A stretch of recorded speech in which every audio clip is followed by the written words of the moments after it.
Baik, untuk materi pertama yaitu mengenai pengertian tata surya. Tata surya merupakan kumpulan benda langit yang terdiri atas matahari dan semua objek yang berputar mengelilinginya, termasuk 8 buah planet yang sudah diketahui dengan orbit berbentuk elips, 5 planet kerdil atau katai, 173 satelit alami yang telah diidentifikasi, dan jutaan benda langit seperti meteor, asteroid, komet, dan lainnya, yang semua objek ini berputar di sekitar matahari karena adanya gaya tarik gravitasi. Tata surya sebagai sistem antariksa yang saling terikat gravitasi, di mana terdapat matahari dan benda-benda langit yang mengitarinya secara langsung maupun tidak langsung.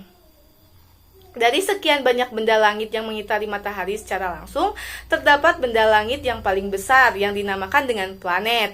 Sehingga dengan begitu dapat disimpulkan tata surya adalah suatu kesatuan yang terdiri dari matahari sebagai pusatnya dan dikelilingi oleh planet, bulan, meteor, komet, dan benda langit lainnya yang terus bergerak.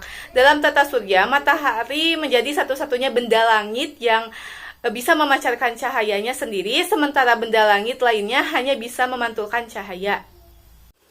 Untuk materi selanjutnya yaitu mengenai teori terbentuknya tata surya. Ada beberapa teori pembentukan tata surya yang banyak dikenal dan diakui. Di antaranya yaitu yang pertama yaitu teori nebula. Teori pembentukan tata surya nebula punya dua versi berdasarkan Immanuel Kant dan Pierre Simon de Lafleche. Keduanya berpendapat kalau tata surya berasal dari kabut gas panas. Yang kedua yaitu teori awan debu. Menurut Carl von Weizsäcker dan G.P. Kuiper, tata surya berasal dari gumpalan awan gas dan debu atau hidrogen dan helium. Tata surya terbentuk bersamaan dengan adanya gumpalan awan dan debu yang berputar dan terjadi pemadatan. Akibatnya terbentuk piringan cakram yang tebal di pusat dan tipis di bagian pinggir. Bagian pusat kemudian membentuk matahari dan pinggirnya membentuk Pluto planet. Yang ketiga yaitu teori planetesimal. Teori planetesimal dikemukakan oleh Thomas C. Chamberlain dan Forrest R. Moulton. Menurut keduanya, planet yang ada sekarang berasal dari matahari.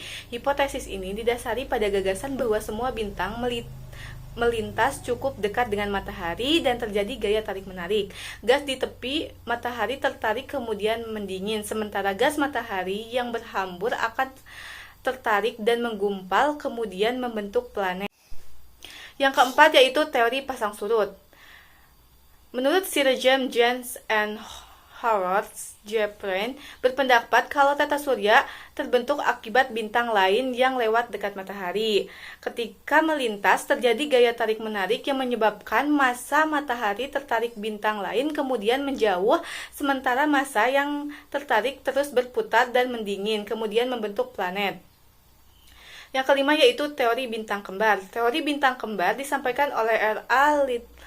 Littleton. Ia berpendapat kalau tata surya berasal dari satu bintang yang meledak. Awalnya terdapat dua bintang kembar, kemudian bintang lain mendekati salah satu bintang kembar dan terjadi tabrakan.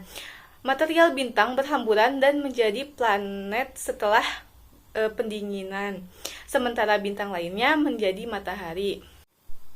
Yang terakhir yaitu teori orbit planet. Dalam teorinya, Johannes Kepler lebih menjelaskan tentang adanya 3 hukum gerak planet. 3 hukum ini memberikan gambaran dasar-dasar gerakan planet, termasuk bentuk orbit planet yang mengitari matahari, kecepatan gerak planet, dan hubungan antara jarak semua planet dan dari matahari dan waktu yang dibutuhkan untuk menyelesaikan satu putaran.